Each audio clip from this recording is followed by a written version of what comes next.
The morning Margot Ashby Colborne walked back through our front door after 5 months of silence, she stood in the doorway with her hand resting on a belly that had not been round when she left, and she said the words that broke me open completely. "Nathaniel, I'm pregnant, and I need you to raise this baby as your own." I did not move. I did not speak.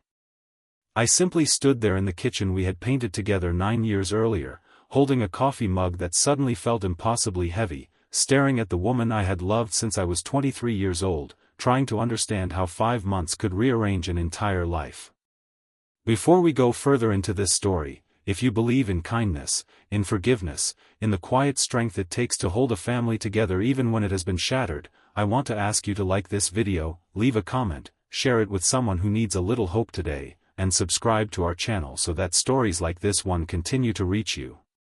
Our community has grown because of people like you who still believe that love is worth fighting for, even when it costs everything. Now let me tell you how Margot and I got to that doorway, and what happened after.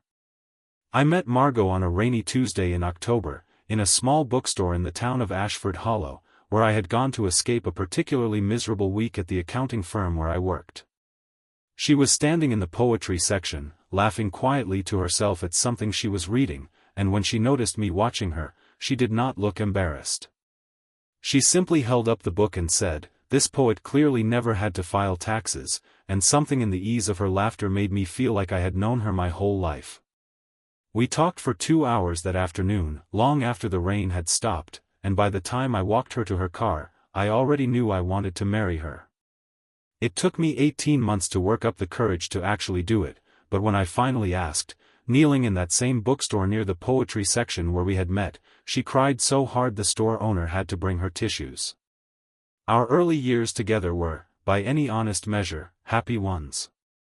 We bought a modest house on Linden Street with a crooked porch and a garden that Margot filled with tomatoes and sunflowers every spring.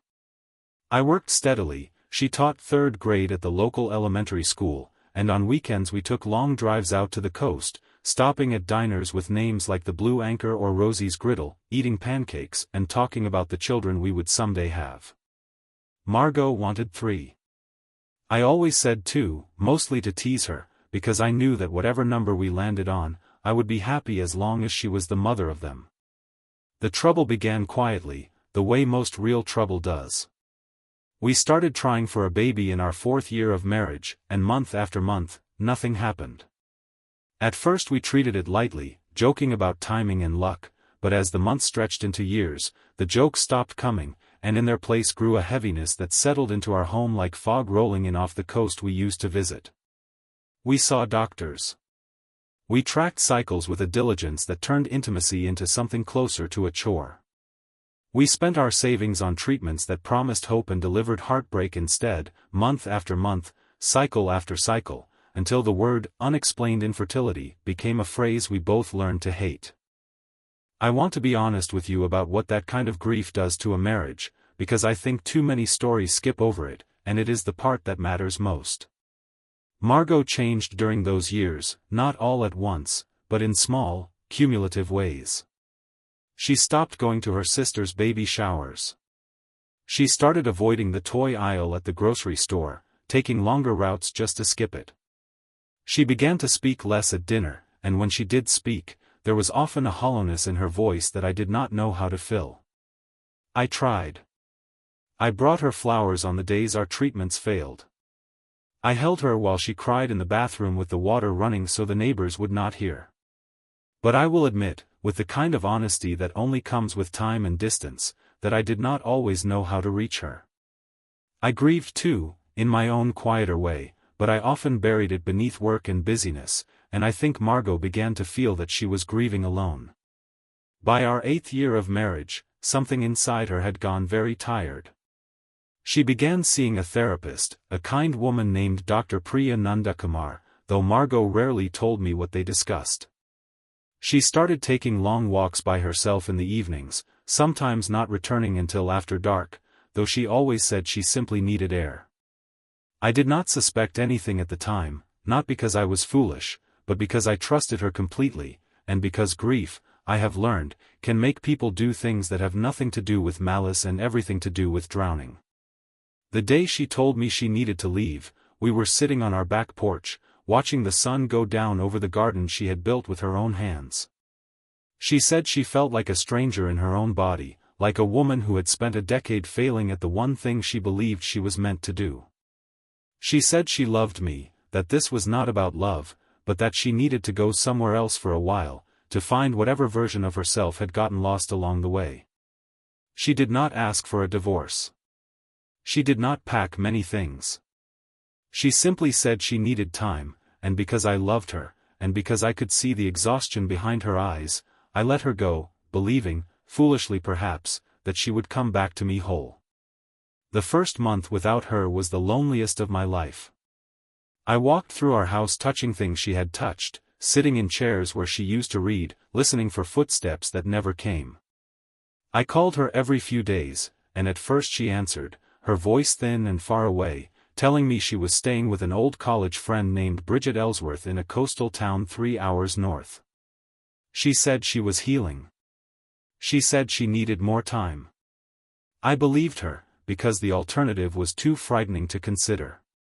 By the second month, her calls became less frequent. By the third, they nearly stopped altogether, replaced by short text messages that grew shorter with each passing week. I confided in my sister, Delphine, during this time, sitting at her kitchen table more nights than I can count, turning my wedding ring over in my fingers, trying to understand what I had done wrong, what I could have done differently, whether there was some version of myself that could have kept Margot from leaving in the first place. Delphine, who has always had more wisdom than I do, told me something I have carried with me since: Nathaniel, some people don't leave because you failed them. Sometimes people leave because they're drowning, and they don't know how to ask you to swim out and get them. I did not fully understand what she meant until much later. During the 4th month, I received a call from Bridget Ellsworth herself, the friend Margot claimed to be staying with. Bridget's voice was hesitant, apologetic, and what she told me nearly stopped my heart. Margot had stayed with her for only the first 3 weeks. After that, she had moved in with someone else, a man Bridget had met briefly at a gathering, a photographer named Julian Voss who worked out of a small coastal studio. Bridget said she had not wanted to tell me, that she had hoped Margot would come to her senses, but that her conscience would not let her stay silent any longer. I remember sitting on my kitchen floor after that call, my back against the cabinet where we kept our wedding china, feeling something in my chest cave inward like a house collapsing under its own weight. I did not confront Margot immediately. I sat with the truth for nearly 2 weeks, unsure of what to do with it, unsure of who I even was anymore inside my own marriage. When I finally called her and asked her directly, there was a long silence on the line, and then she began to cry, the kind of crying that comes from somewhere too deep and too old to explain in a single conversation. She admitted everything. She told me that in her loneliness, in the wreckage of feeling like a failure as a wife and a woman who could not give her husband a child, she had let herself be swept into something reckless, something she said she still could not fully explain even to herself. She told me she was ashamed. She told me she still loved me. And then, 3 weeks after that confession, she called again, her voice shaking in a way I had never heard before, to tell me that she was pregnant, and that Julian Voss, upon hearing the news, had packed his cameras and left town without so much as a goodbye. I want to pause here and ask you something, because I think this is where many people watching would already have made up their minds about how this story should end. Some of you may already believe Margot deserved to be left standing alone with the consequences of her choices. Others may already be crafting reasons to forgive her. I ask you to hold both possibilities gently in your heart as we continue, because life rarely offers us clean answers, and the real courage in this story was not in judging quickly, but in sitting with uncertainty long enough to find the truth. Margot returned to Ashford Hollow on a bright September morning, nearly 5 months to the day after she had left. She did not call ahead. She simply appeared at our front door, thinner than I remembered, her eyes rimmed with the kind of exhaustion that comes from carrying shame as heavy as a second pregnancy. When she told me she needed me to raise the baby as my own, I did not respond right away. I set my coffee mug down on the counter with hands that would not stop trembling, and I asked her to sit down, because I did not trust myself to remain standing. What followed was the longest conversation of our marriage. Margot told me everything, without excuses, without softening the truth to make herself look better.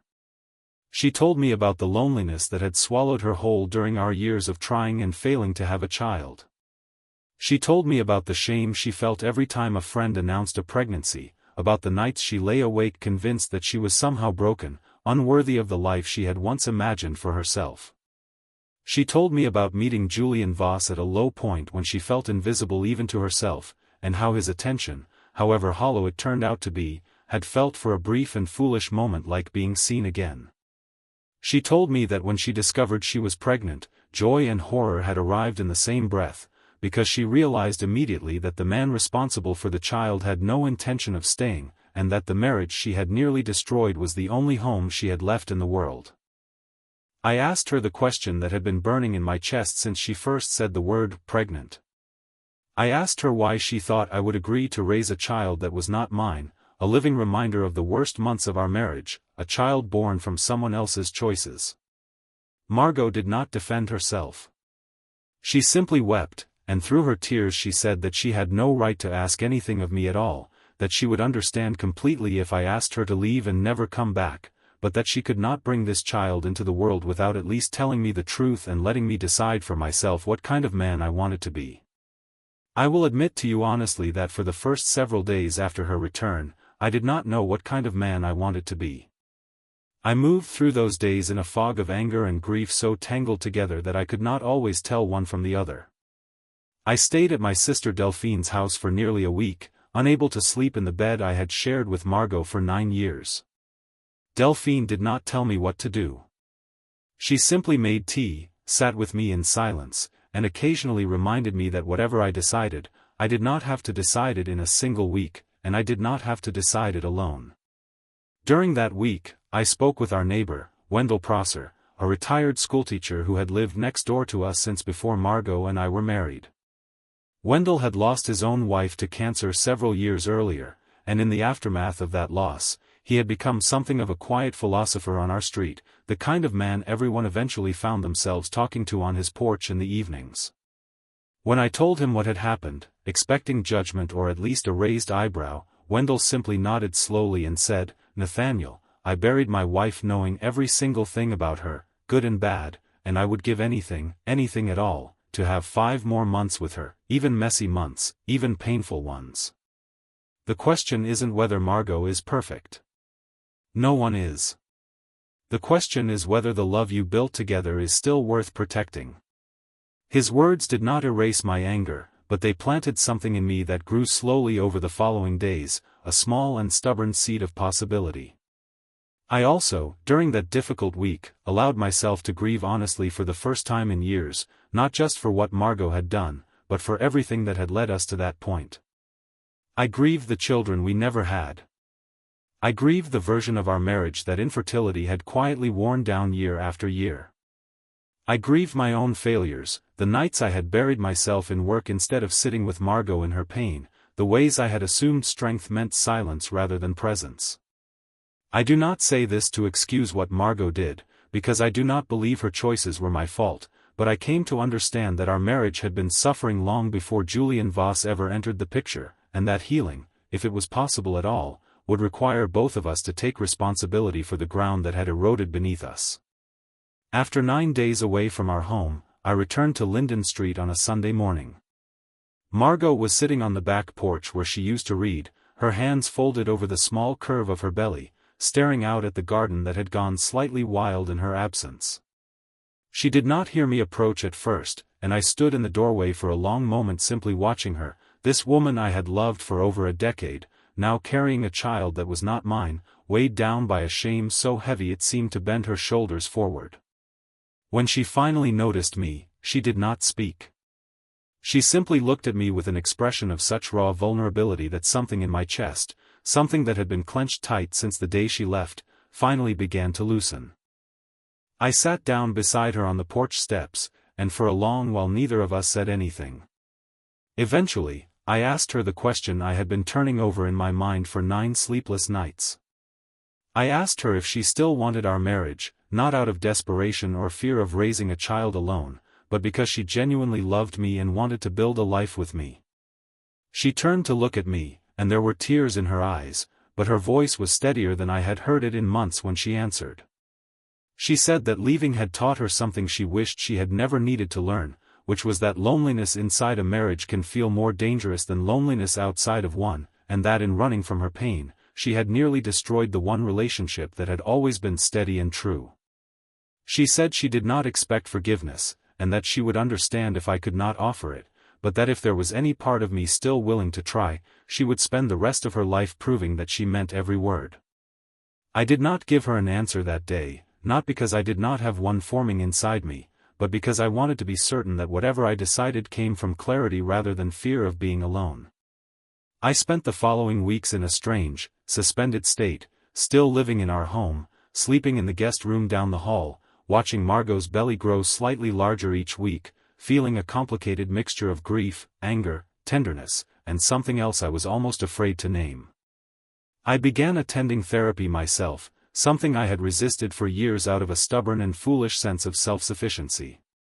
My therapist, a calm and steady man named Oswin Baptiste, helped me untangle the difference between forgiving Margot for her choices and forgetting the pain those choices had caused. He told me something during one of our sessions that stayed with me: forgiveness is not a single decision you make once. It is a practice you return to, again and again, especially on the days it feels hardest. During this time, Margot attended her prenatal appointments alone, taking the bus to the clinic in the next town over because she did not feel she had the right to ask me for a ride. I found out about this from Delphine, who had run into Margot outside the clinic one afternoon and had, out of her own complicated mixture of loyalty to me and compassion for Margot, driven her home.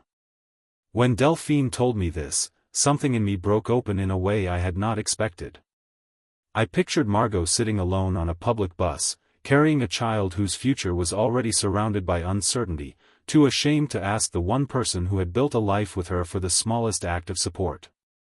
That image undid something in my resistance, and I found myself, the following week, driving Margot to her next appointment without either of us saying much about what it meant.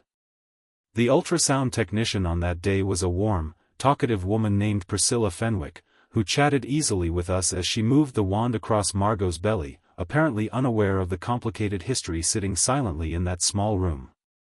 When the sound of the baby's heartbeat filled the space, quick and steady and undeniably alive, I felt something shift inside me that I had not expected. I do not know how to explain it except to say that in that moment, the child on the screen stopped being a symbol of betrayal and started being simply a baby, innocent of everything that had led to her existence, deserving of love regardless of the circumstances of her conception. I glanced at Margot and saw that she was crying silently, her eyes fixed on the screen, and when she reached for my hand without looking away from the image, I did not pull back. Over the following months, something slow and fragile began to rebuild between us. It was not a return to what we had before, because I do not believe marriages can simply return to old versions of themselves after something like this. It was instead the construction of something new, built with more honesty than we had ever managed before, more difficult conversations, more tears, but also more genuine tenderness than I think either of us had expected to find on the other side of such devastation. We began attending couples counseling together with Dr. Nanda Kumar, the same therapist Margot had seen before she left, and in those sessions, we said things to each other that we had never said in 9 years of marriage. I told her about the loneliness I had felt watching her disappear into her grief during our infertility struggles, unable to reach her no matter how hard I tried. She told me about the shame that had made her feel unworthy of comfort, unworthy of being seen, until a stranger's passing attention had felt like the only proof she still existed. We did not excuse each other's failures. We simply began, slowly, to understand them. I want to tell you honestly that there were setbacks during this time, days when my anger returned in full force, when I would look at Margot's growing belly and feel a bitterness so sharp it frightened me. There was one particular afternoon, about 6 months into her pregnancy, when we argued so fiercely about the future, about names, about what this child would call me, about whether I even had the right to call myself her father, that Margot left the house in tears and did not return until well after dark, the only genuinely difficult evening seen in an otherwise daytime story of healing. I sat alone in our kitchen that night, terrified that I had pushed her away permanently, terrified that my own wounds were too deep to allow the kind of grace this situation demanded. When she finally returned, exhausted and swollen-eyed, we sat together at the kitchen table until nearly midnight, and for the first time, I told her honestly that I was scared, not of raising a child that was not biologically mine, but of failing at it, of resenting a baby who deserved nothing but love simply because of the pain surrounding her arrival. Margot listened to me that night in a way she perhaps had not been able to during our years of infertility, fully present, fully attentive, and something between us shifted permanently after that conversation, even though the road ahead remained uncertain. As Margot's pregnancy progressed, I found myself, almost without noticing it happening, becoming genuinely invested in the child's arrival. I attended every appointment I could. I helped paint the small spare room that had once been intended as a nursery for a baby that never came, years earlier, in what felt like a strange and beautiful full circle.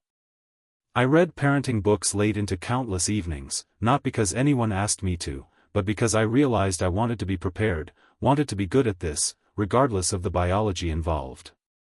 Delphine, watching this transformation, told me one afternoon that she had never seen me approach anything with such quiet determination, and I told her honestly that I did not fully understand it myself, except that somewhere along the way, my anger at the circumstances had transformed into something closer to protectiveness over the innocent life caught in the middle of them.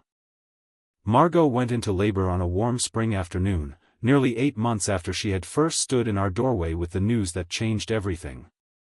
I drove her to the hospital myself, my hands steady on the wheel despite the pounding of my heart, and I stayed by her side through every hour of labor that followed, holding her hand, wiping her forehead, reminding her to breathe the way we had practiced together in the birthing classes we had attended as a couple, classes where other expectant parents likely assumed we were simply an ordinary married couple awaiting their first child, unaware of the complicated history that had brought us to that room. When the baby was finally born, a girl with a full head of dark hair and lungs strong enough to fill the entire delivery room with her cries, the nurse asked if I wanted to cut the umbilical cord. I looked at Margot, exhausted and radiant and searching my face for permission I did not realize she still needed, and I told her yes, that I wanted to. In that small act, something settled permanently inside me, some final piece of the decision I had been making slowly for 8 months finally locking into place. When they placed the baby in my arms, still warm and impossibly small, she stopped crying almost immediately, and she looked up at me with dark, unfocused newborn eyes, and I felt something crack open in my chest that had nothing to do with biology and everything to do with love. We named her Wren, after a small, resilient bird that Margot had always loved watching in our garden, a bird that built its nest patiently even after storms tore it apart, returning again and again to rebuild. Margot told me she chose the name because it felt like a promise, a reminder that even after devastation, something small and determined could still find its way toward new life. I did not object to the name. I found, holding my daughter in that hospital room, that I did not think of her as anyone else's child at all. She was simply Wren, and she was mine, in every way that mattered. The months following Wren's birth were not without difficulty.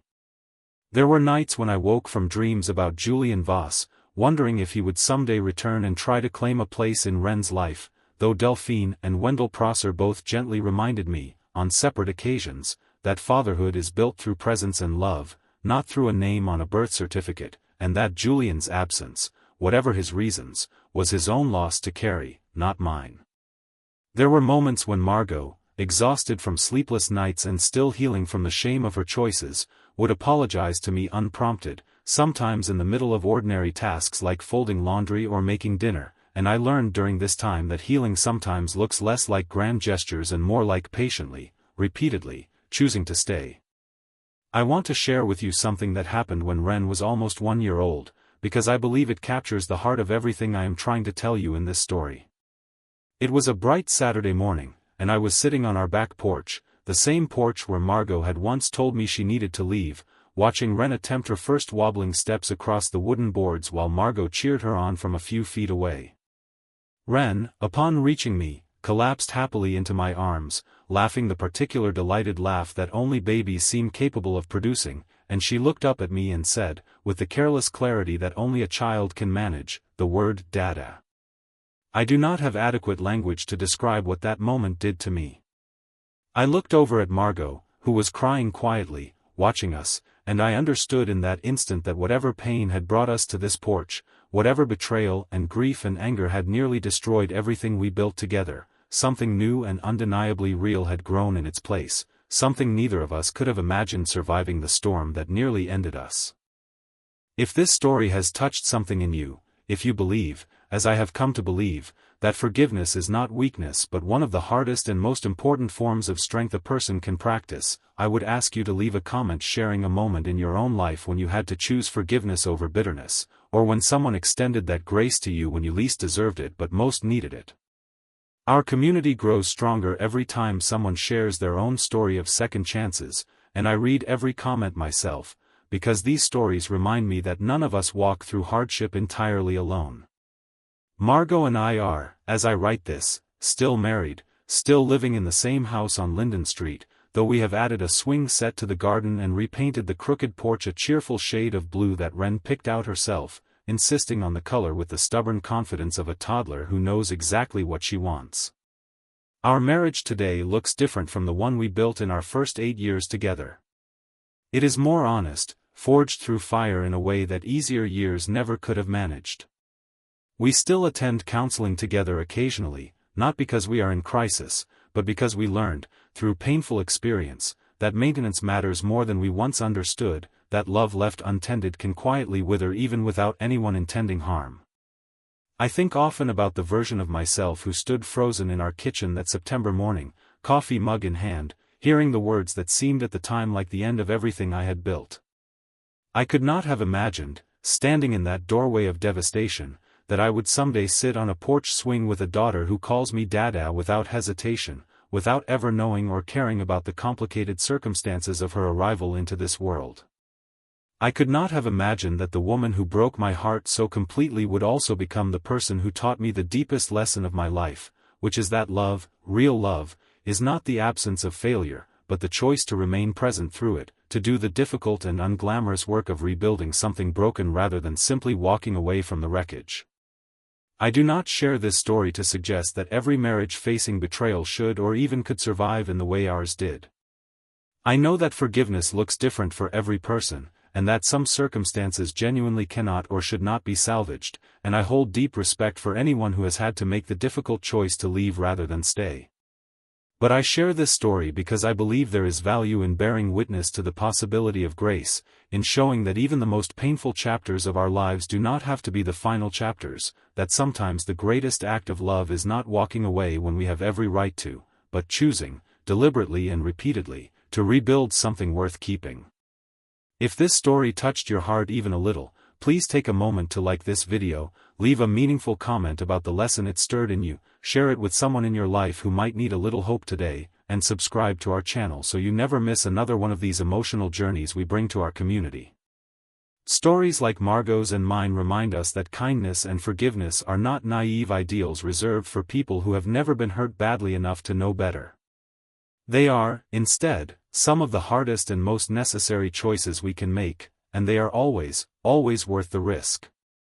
Wren is 3 years old now, and just last week, she asked Margot and me, with the innocent bluntness that only children possess, why our old photographs showed a garden that looked different from the one we have now. Margot smiled at her, glanced at me across the kitchen table, and told her simply that gardens, like people, sometimes need a season of difficulty before they can grow into something even more beautiful than before.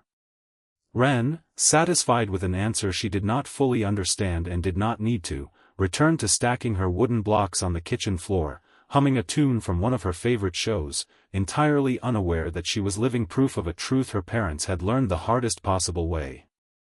Some stories do not end where they seem destined to end. Some doorways that appear to mark devastation actually mark the beginning of something neither person standing in them could have predicted, something built slowly, imperfectly, and honestly out of ruins that once seemed beyond repair. And if there is one thing I hope you take from our story today, it is simply this: however broken something in your own life may feel right now, however impossible healing may seem, second chances are more possible than we often allow ourselves to believe, and love, real love, chosen again and again even on the hardest days, has a way of turning even our deepest wounds into the very ground from which something beautiful eventually grows.